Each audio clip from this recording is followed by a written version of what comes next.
मुख्यमंत्री शिवराज सिंह चौहान ने बताया कि लॉकडाउन खुलने के बाद वो जनता के बीच पहुंचेंगे। उन्होंने ये भी साफ किया कि मजदूरों का उनकी सरकार पूरी तरह से ख्याल रख रही है। मुख्यमंत्री शिवराज सिंह चौहान ने बताया कि अब से मध्य प्रदेश के बाहर जाकर काम करने वाले मजदूरों का भी पूरा ख्याल रखा जाएगा। कोरोना संकट के बीच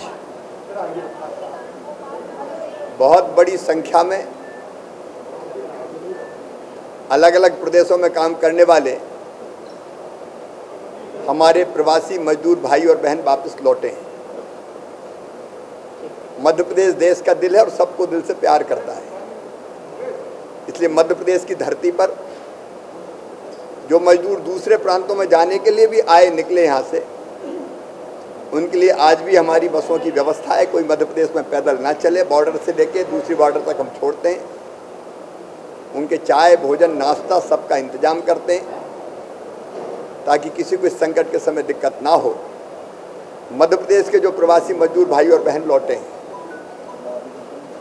उनको रोजगार जरूरी है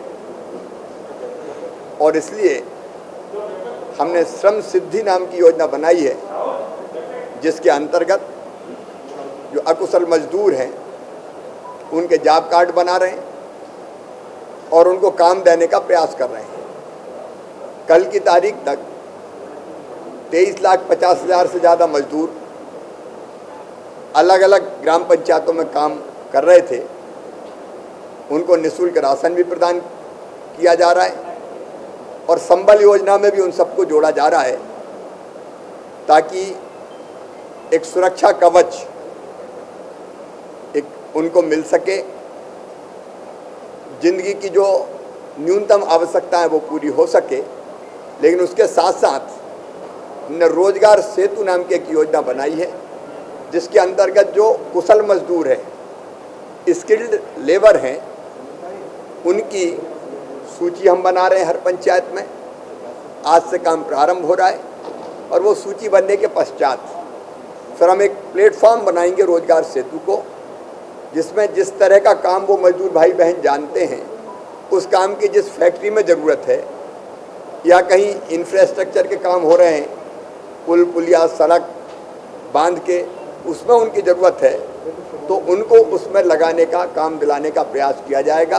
एक प्लेटफॉर्म होगा जो एक तरफ इंडस्ट्री के काम की ज़रूरतें पूरा करेगा और दूसरी तरफ ज़रूरतमंद कुशल मजदूर भाई बहनों को रोज़गार दिलाएगा, ताकि संकट के समय हम उनको रोज़गार दे सकें।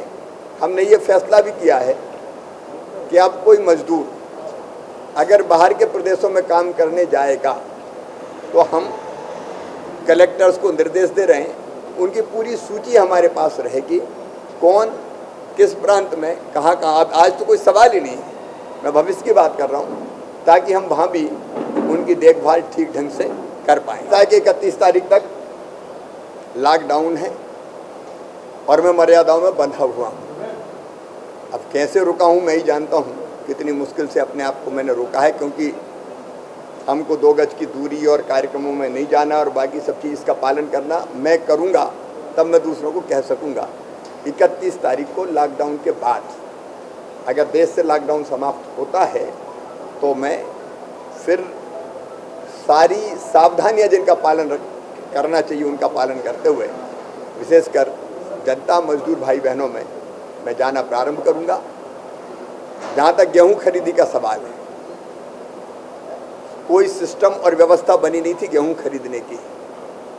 मैं तो 23 मार्च की रात को मुख्यमंत्री बना, हमने आनन फानन में व्यवस्थाएं की गेहूं के खरीद की और हमारा अंदाज था कि 60-65 लाख मीट्रिक टन गेहूं लगभग हर साल उपार्जन करना पड़ता है। हमने 100 लाख मीट्रिक टन गेहूं को खरीदने की व्यवस्थाएं की थी, बारदाने और बाकी सब इंतजाम किया था, खरीदी केंद्र बढ़ाए थे, लेकिन कल की तारीख तक 118 लाख मीट्रिक टन एक रिकॉर्ड है मध्य प्रदेश के इतिहास में। और अब हम हरियाणा को बहुत पीछे छोड़ के पंजाब के पास पहुंच गए। 118 लाख मीट्रिक टन गेहूं हम उपार्जित कर चुके हैं। बारदाने जहाँ से भी जुट रहे हैं हम लगातार जुटाने का प्रयास कर रहे हैं और हमारी पूरी कोशिश है कि हम अपने किसान भाइयों के पूरे गेहूं को खरीद पाएँ दिनों रात उस काम में लगे हैं। किसान भाई धैर्य रखें, एसएमएस करने पर जाएं, थोड़ी देर लग सकती है, लेकिन जिनका जो पात्रता है, जिनका गेहूं है, वो पूरा खरीदा जाएगा। मुद्दों पर सीधी बात, आक्रामक अंदाज, आकर्षक ग्राफिक्स, पब्लिक की आवाज। सोशल मीडिया न्यूज में सबसे भरोसेमंद नाम, इंडिया फर्स्ट न्यूज। अंतर्राष्ट्रीय सर्च इंजन गूगल ने भी सराहा। लाखों दर्शकों की बना आवाज, इंडिया फर्स्ट न्यूज। सभी दर्शकों का बहुत बहुत शुक्रिया। Subscribe now. India first news, mission for the nation.